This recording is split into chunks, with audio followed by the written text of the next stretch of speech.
In the last video, we talked about workplace stress when you have a job.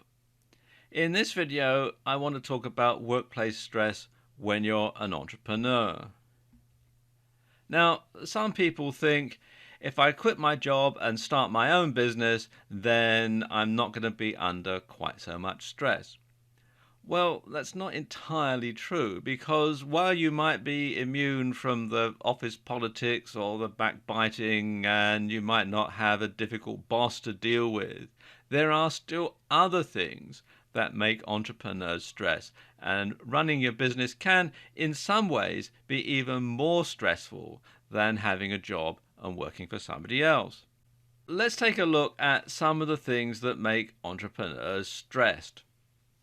First of all, there's unpredictability and risk.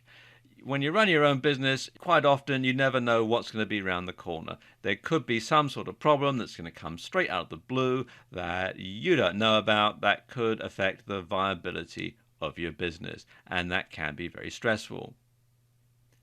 Entrepreneurs also get stressed out over their finances, especially cash flow. All it takes is a couple of big clients to not pay you or to drag out payments for several months that can really start to play havoc with your cash flow, especially if you've got an overdraft or you're on some other form of financing. Then that can really be very stressful because you don't know if you're going to have enough money to pay the bills. Dealing with clients can be very stressful as well. You need to try and find out what the client wants, and sometimes the client really doesn't know what he wants, but he expects you to know what he wants. Dealing with subcontractors, that can be very stressful as well because you've got to explain to your subcontractor exactly what you want so that they can do exactly the job that you want. Information overload is another big problem for entrepreneurs. You're constantly getting bombarded with information, people sending you emails, letters, phone calls. You're constantly reading up on stuff, and sometimes, the information just gets to be too much. Launching new products or new projects, now that can be incredibly stressful because, once again, going back to the first point, there's the big risk involved. What if it flops? You're going to lose a lot of money. What if something goes wrong in the manufacturing process? What if something goes wrong down the line? All these different things that can happen when you're launching a new product or in starting a new project that can be very, very stressful. And of course, there's maintaining a work-life balance, especially if you're working from home. You're working from your home office. Let's say you're working over the internet from your computer. When you're at home, you're at work, and when you're at work, you're at home. And so that can be very stressful trying to balance those two things off one against the other.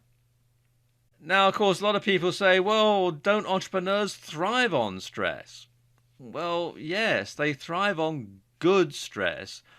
Some of them will describe themselves as adrenaline junkies. They really like to have that good fix of adrenaline, that short burst of good stress. But they're as vulnerable to the side effects of bad stress as everybody else. And unfortunately, not everyone is cut out to be an entrepreneur. And sometimes you don't know that you're not cut out to be an entrepreneur until you actually try to be an entrepreneur and find that you can't do it. And that in itself is very, very stressful. So, how do you overcome entrepreneurial stress? Well, there are a few ways that you can do that. First and foremost, you want to stay focused. Stay focused on your business and what the objective for your business is. And a good way to stay focused is to unsubscribe from any unnecessary email lists. You're constantly being bombarded with email all the time, and it can be very distracting and it can sort of take you off topic. So a good way to stay focused is to make sure that you only receive email from the people that are going to be directly helpful to your business and do away with everything else.